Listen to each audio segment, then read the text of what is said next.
Olá, tudo bem? Espero que esteja bem com você, que tudo esteja acontecendo conforme a vontade de Deus na sua vida, né? Então agora nós vamos começar a falar sobre o terceiro tema do Apocalipse, que é o Apocalipse 4, né? Que vem falando sobre o trono de Deus. E nós vamos entender como procede isso lá no céu, através do capítulo 4 do Apocalipse, certo? O trono de Deus. Como é o trono de Deus, né? Quando falamos de trono, a ideia que vem à mente da gente é um soberano, um monarca, né? Sentado num trono todo suntuoso, luxuoso. É isso que vem à nossa mente. Quando vamos para o Apocalipse 4, vamos entender como o nosso planeta é governado. Quando olhamos, dá a entender que parece que o planeta está fora de controle. Né? A gente olha assim para o planeta e vê muita gente morrendo. E de acordo com as estatísticas, 19 milhões de pessoas morreram na Primeira Guerra Mundial em 1914. De 1914 a 1918. A Segunda Guerra ceifou 83 milhões de vidas. Olha só. Será que existe alguém no controle? O que dizer dos eventos naturais como o tsunami que destruiu parte da Sumatra na Indonésia, que matou 226 mil pessoas em dezembro de 2004? A natureza parece estar fora de controle. A pergunta é: existe alguém governando? E se falamos do sofrimento humano, as tragédias que se abatem, pais matando filhos, filhos matando pais e etc. Né? Muitas vezes o ser humano quis controlar o mundo, mas todas as vezes só aconteceu desgraça e miséria. Deus está no controle. Deus está sentado no seu trono, lá no céu. Apocalipse 4, versículo 1. Abra sua Bíblia aí, né? Apocalipse 4, versículo 1. Vamos ler o versículo 1, olha só o que diz. Depois destas coisas, olhei e eis que estava uma porta aberta no céu. E a primeira voz que, como de trombeta, ouvira falar comigo, disse: sobe aqui e mostrar-te-ei as coisas que depois dessas devem acontecer. Olha só, foi um convite que João ouviu um convite para subir onde? Nós entendemos que Deus mora no santuário celestial, lá no céu, certo? O santuário celestial, onde o trono de Deus, onde é a Shekinah, a presença de Deus está. João recebe o convite para entrar no santuário celestial e ver o que acontecia no trono de Deus.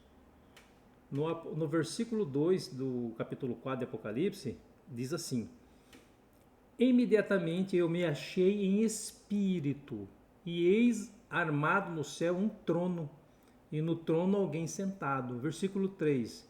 E esse que se acha sentado é semelhante a quem?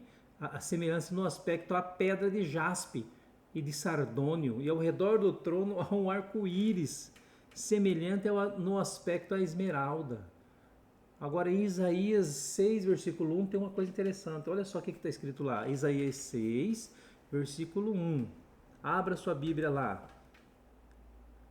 E está escrito assim: no ano da morte do rei Uzias, eu vi o Senhor assentado sobre um alto e sublime trono, e as abas de suas vestes enchiam o templo.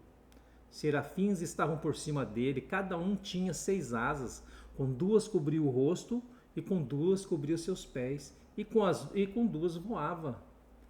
E clamavam uns para os outros, dizendo: Santo, Santo, Santo é o Senhor dos exércitos, toda a terra está cheia da sua glória. No versículo 3, diz assim, Apocalipse 4, versículo 3: e esse que se acha sentado é semelhante no aspecto a quê? A pedra de jaspe e de sardônio, e ao redor do trono, o que havia lá? Um arco-íris, semelhante no aspecto à esmeralda. O arco-íris nos lembra o quê? O dilúvio, a arca de Noé. Vamos ler lá em Gênesis 9, versículo 11, olha só o que diz. Gênesis 9, versículo 11, diz assim: E eu convosco estabeleço a minha aliança, que não será mais destruída toda a carne pelas águas do dilúvio, e que não haverá mais dilúvio para destruir a terra. Versículo 12. E disse Deus: Este é o sinal da aliança que ponho entre mim e vós, e entre toda a alma vivente, que está convosco por gerações eternas. Versículo 13 diz o seguinte: O meu arco tenho posto nas nuvens, este será por sinal da aliança entre mim e a terra. E acontecerá que quando eu trouxer nuvens sobre a terra, aparecerá o arco nas nuvens. Versículo 15. Então me lembrarei da minha aliança, que está dentro de mim, está entre mim e vós, e entre toda a alma vivente de toda a carne. E as águas não se tornarão mais em dilúvio, para destruir toda a carne. Estará o arco nas nuvens, e eu o verei, para me lembrar da aliança eterna entre Deus e toda a alma vivente, de toda a carne que está sobre a terra. Versículo 17. E disse Deus a Noé: Este é o sinal da aliança que tenho estabelecido entre mim e entre toda a carne que está sobre a terra. Qual o significado do arco-íris? Assim como o arco-íris se une por causa da luz e da água, em Salmo 97, versículo 2, olha só o que diz. Salmos 97, versículo 2, diz assim: Nuvens e escuridão estão ao redor dele, justiça e juízo são a base do seu trono. Nós aprendemos pelo estudo da Bíblia que Satanás tentou usurpar o trono de Deus e sua posição como governante do universo. Como começou o mal no universo? Com a queda do anjo Lúcifer. Isaías 14, versículo 2, olha só o que diz. Isaías 14, versículo 12 a 14, diz assim: Como caísse desde o céu, ó Lúcifer, filho da alva, como fosse cortado por terra, tu que debilitava as nações, e tu dizias no teu coração: Eu subirei ao céu, acima das estrelas de Deus, exaltarei o meu trono, e no monte da congregação me assentarei aos lados do norte, subirei sobre as alturas das nuvens e serei semelhante ao Altíssimo. Olha só que ousadia, né? Em Ezequiel 28, versículo 13, diz assim, Ezequiel 28, versículo 13 e 14, diz assim: Estivestes no Éden, jardim de Deus, de toda a pedra preciosa era a tua cobertura, sardônio, topázio, diamante, turquesa, ônix, jaspe, safira, carbúnculo, esmeralda e ouro. Em ti se faziam os teus tambores e os teus pífaros. No dia em que fosse criado, foram preparados. Tu eras o querubim ungido para cobrir, querubim cobridor, né? Ungido para cobrir. E te estabeleci no monte santo de Deus. Estavam no meio das pedras, afogueavas, andavas. Perfeito, versículo 15, perfeito era no teus caminhos, desde o dia em que foste criado, até que se achou iniquidade em ti. Na multiplicação do teu comércio, encheram o teu interior de violência e pecastes. Por isso te lancei profano do monte de Deus e te fiz perecer, ó querubim cobridor, do meio das pedras afogueadas. Satanás foi expulso do céu e trouxe com ele a terça parte dos anjos que deixaram de acreditar em Deus. Olha só, Deus criou um mundo perfeito, mas quem veio para a terra e enganou o casal? Satanás. Satanás usurpou o poder de Adão, de governante, e foi expulso do jardim do Éden.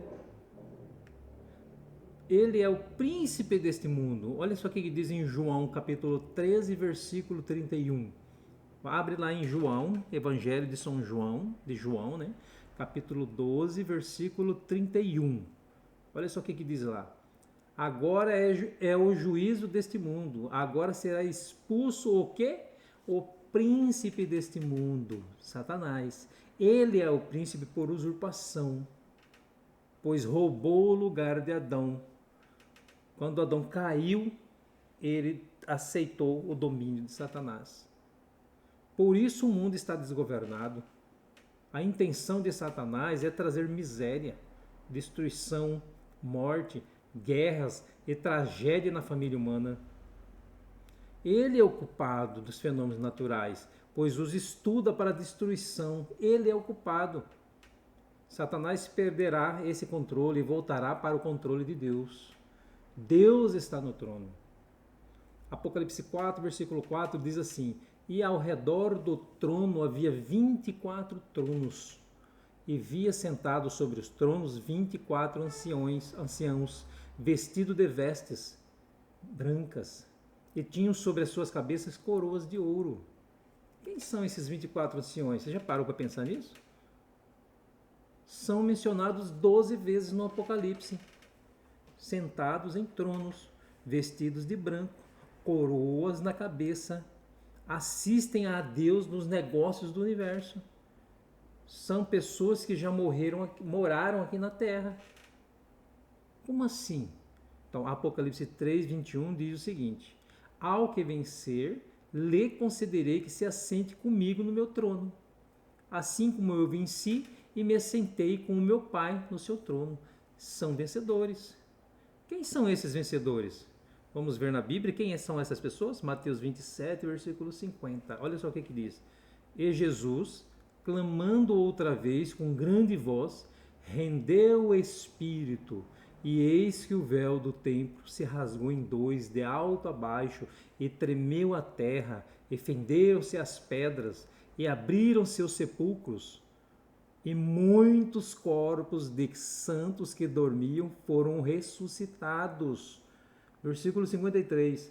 E saindo dos sepulcros depois da ressurreição dele, entraram na cidade santa e apareceram a muitos. Esses que ressuscitaram, esses que morreram antes de Jesus, podem ter ido com Jesus Cristo para o céu. Lembram de algum nome dos seres humanos que já estão no céu? Enoque, Moisés e Elias. Eles já estão no céu. E isso a gente vê isso na Bíblia, né? O Espírito Santo, Apocalipse 4, versículo 5, olha só. E do trono saíram relâmpagos e trovões e vozes, e diante do trono ardiam 7 lâmpadas de fogo, as quais são os 7 Espíritos de Deus.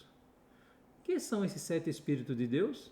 7 é o número da perfeição. 7 Espíritos é uma alusão ao Santo Espírito que é perfeito, certo? E os 4 seres viventes que tinham uma cabeça de homem, com rosto de homem, rosto de boi, rosto de leão e rosto de águia. Que ser que é esse? Olha só onde que está escrito, Apocalipse 4, versículo 6, olha só o que diz. E havia diante do trono um como um mar de vidro, semelhante ao cristal, e no meio do trono e ao redor do trono 4 animais cheios de olhos por diante e por detrás. E o primeiro animal era semelhante a um leão, e o segundo animal semelhante a um bezerro, e tinha o terceiro animal o rosto de um homem, e o quarto animal era semelhante a uma águia voando. Versículo 8.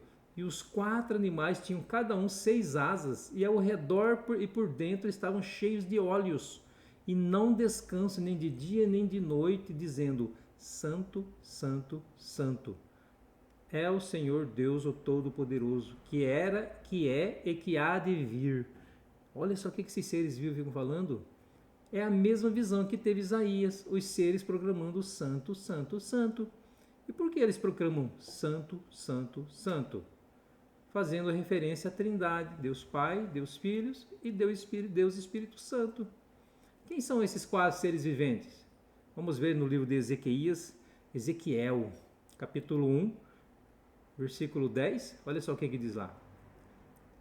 E a semelhança dos seus rostos eram como o rosto de homem, e do lado direito todos os 4 tinham o rosto de leão, e do lado esquerdo todos os 4 tinham o rosto de boi, e também tinham o rosto de águia, todos os 4. Para entendermos quem são esses animais, devemos voltar ao Antigo Testamento, no livro de Números, para entender o que simboliza esses animais. Porque no Apocalipse é assim. Tudo é por simbolismo. Quando não é simbolismo, nós vamos explicar futuramente, num outro estudo, por quando é simbolismo e quando é literal, tá bom? Então nós vamos explicar isso, certo? Mas para entendermos quem são esses animais, devemos voltar ao Antigo Testamento. No livro de Números, vamos lá? Números capítulo 1, versículo 52. Olha só o que diz lá. Abram aí, Números, fica Gênesis, Êxodo, Levíticos, número, quarto livro da Bíblia. Números capítulo 1, versículo 52. Olha só o que diz. E os filhos de Israel armarão as suas tendas, cada um no seu esquadrão, e cada um junto à sua bandeira, segundo os seus exércitos. Olha que interessante, né? Aí o Números 2, versículo 1. Então cada tribo de Israel tinha uma bandeira, e cada esquadrão tinha uma bandeira para cada esquadrão de quatro, né? Quatro tribos. Então vamos para o versículo capítulo 2, versículo 1, diz assim: E falou o Senhor a Moisés e a Arão, dizendo, versículo 2: Os filhos de Israel armarão as suas tendas, cada um debaixo da sua bandeira, segundo as suas insígnias da casa de seus pais. Ao redor, defronte da tenda da congregação, armarão as suas tendas. Versículo 3: Os que armarem as suas tendas do lado do oriente, para a nascente, serão os da bandeira do exército de Judá, segundo os seus esquadrões. Naasson, filho de Aminadab, será príncipe dos filhos de Judá. Olha só, versículo 10 agora, capítulo 2, Números capítulo 2, versículo 10. Diz assim: A bandeira do exército de Ruben, segundo os seus esquadrões, estará para o lado sul. E Eliezer, filho de Sedor, será príncipe dos filhos de Rubens. Números 2, versículo 18, olha só o que diz. A bandeira do exército de Efraim, segundo o seu esquadrão, estará para o lado do ocidente. E Elisama, filho de Amiúde, será príncipe dos filhos de Efraim. Olha só que interessante. Números 2, versículo 25. A bandeira do exército de Dan estará para o norte, segundo os seus esquadrões. E Aiezer, filho de Amizadai, será príncipe dos filhos de Dan. Então, dá para vocês entenderem que as 12 tribos, elas ficavam assim, ó.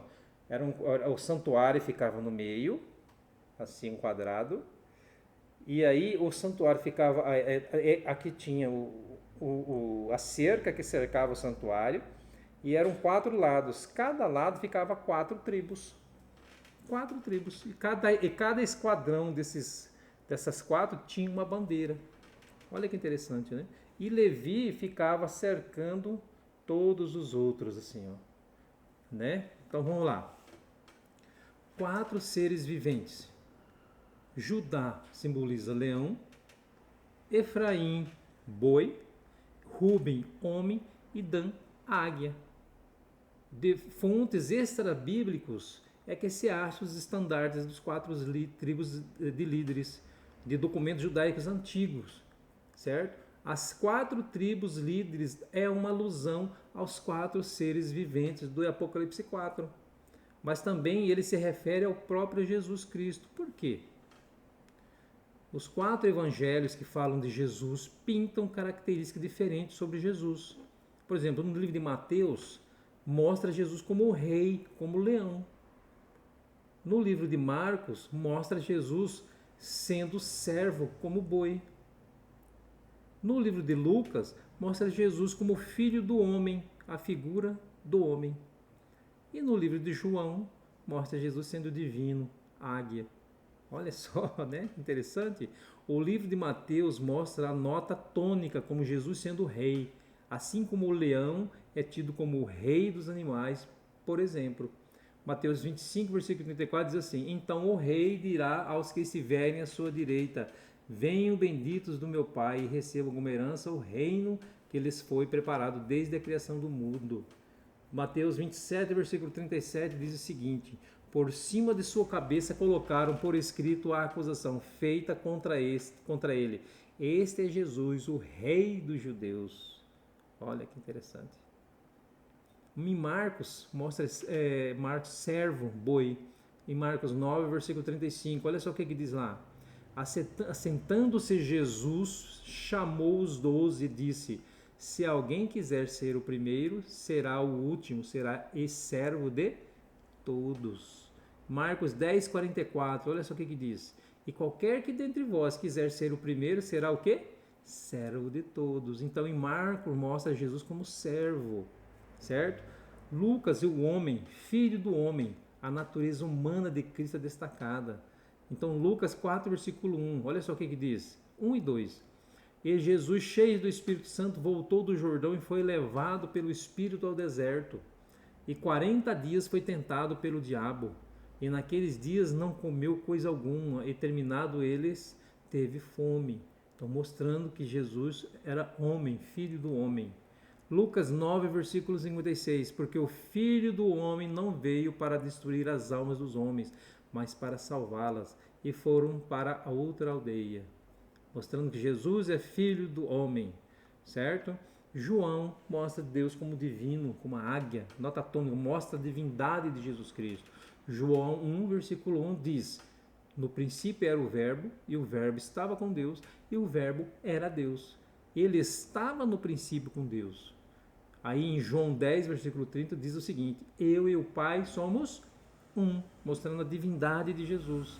Então esses 4 seres viventes que estão ao redor do trono, eles fazem alusão às tribos de Israel e ao ofício do ministério de Cristo, como mostrados nos 4 evangelhos. Mas são seres reais que participam de uma cena litúrgica de adoração. Que interessante, né? Apocalipse 4, versículo 9, olha só o que diz. E quando os animais davam glória e honra e ações de graças ao que estava sentado sobre o trono, ao que vive para todo sempre, os 24 anciãos prostraram-se diante do que estava assentado sobre o trono e adoravam o que vive para todo sempre e lançavam as suas coroas diante do trono, dizendo: digno és, Senhor, de receber glória e honra e poder. Por quê? Porque tu criaste todas as coisas e por tua vontade são e foram criadas. Estão reconhecendo Deus como Criador? Em contrafação, o diabo ensina que Deus não existe. Exemplo, o evolucionismo, o livro escrito em 1859, A Origem das Espécies, foi um atentado à religião. Se Deus não existe, então não existe pecado. Se não existe pecado, eu não preciso de um Salvador. Toda tragédia, todo sofrimento, toda maldade vem de quem? Vem de Satanás. Mas mesmo diante do seu sofrimento, Deus está com você. Sabe por quê? Jesus ama você. Você é precioso para Ele. Lembre-se, Ele está no trono. Ele está no controle de tudo. Ele está permitindo eu fazer essa mensagem para vocês. Então Deus, Ele ama você. Deus, Ele quer você. Ele quer mostrar para você. Não se preocupe. Eu estou vendo tudo. Eu estou vendo você. Eu estou te enxergando onde você está. Eu estou no controle. Confia que eu estou cuidando de tudo. Apenas pertença a mim. Acredite que eu te protejo. Estude a palavra, batize nas águas para você pertencer verdadeiramente e ser salvo. Entendeu? Então nós precisamos de Cristo, precisamos de Deus. E não fique com medo, levante os seus olhos para os céus, ore, clame a Deus, que Deus Ele te ouve. Mas se Ele permitiu o Filho dele morrer por você, você acha que Ele não vai querer ouvir a sua voz, ouvir o seu caso? Ele vai ouvir você. Você pode cochichar na sua cama, conversando com Deus, que Ele vai estar com o ouvido na sua boca ouvindo. Porque Deus é amor, Deus é tudo. Então eu quero fazer um apelo para você. Coloque as suas vidas na mão de Deus. Confia que Ele vai cuidar de você. Aceite Jesus como seu Salvador. Tome uma postura de buscar a Ele lá na sua casa, onde você estiver, no seu trabalho. Não fica com vergonha. Ora, conversa com Deus. Deus abençoe você e te dê uma vida próspera, uma vida guiada por Deus e protegida por Deus. Vamos orar? Obrigado, Deus, porque o Senhor nos ama, obrigado porque o Senhor nos conhece. Esteja com esse amigo que está fazendo esse estudo comigo, o abençoe, ó Pai. Cuide dele e livre ele de todo mal. E que ele venha sentir a tua glória, a tua presença na vida dele. Eu oro ao Senhor em nome de Jesus Cristo. Amém. Obrigado por você ter estado comigo até aqui nesse momento e assistido até o final esse estudo. Eu peço que você ajuda a propagar esse estudo. Aperta o sininho de positivo do joinha lá e compartilhe esse vídeo para as pessoas aprenderem sobre o Apocalipse. Então eu peço essa ajuda de vocês. E o mais eu agradeço, tá? Fica com Deus e até o próximo estudo, que é o estudo do tema 3, né? Terceiro tema que nós vamos estudar, não, minto. Quarto tema que nós vamos estudar, né? Que Deus abençoe vocês e fica com Deus.